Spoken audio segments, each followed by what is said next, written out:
Vedi come so caduto in piedi per salvarmi dai rimedi, ce n'ho più da te. Tanto sta passando lo spavento che mi dà isolamento, devo stare con te. Bene, non te lo soddisfazione deve vedermi in condizione non devo bere, la pietà. Tanto me ne sto rendendo conto che non c'è quel sopravvento che mi sto assaltando.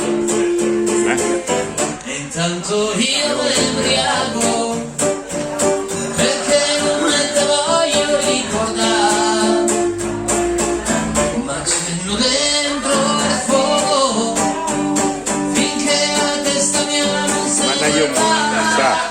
mandagli un messaggio che stesse tranquilla. Grazie Valerio, era giusto un assaggino, a posto, grande.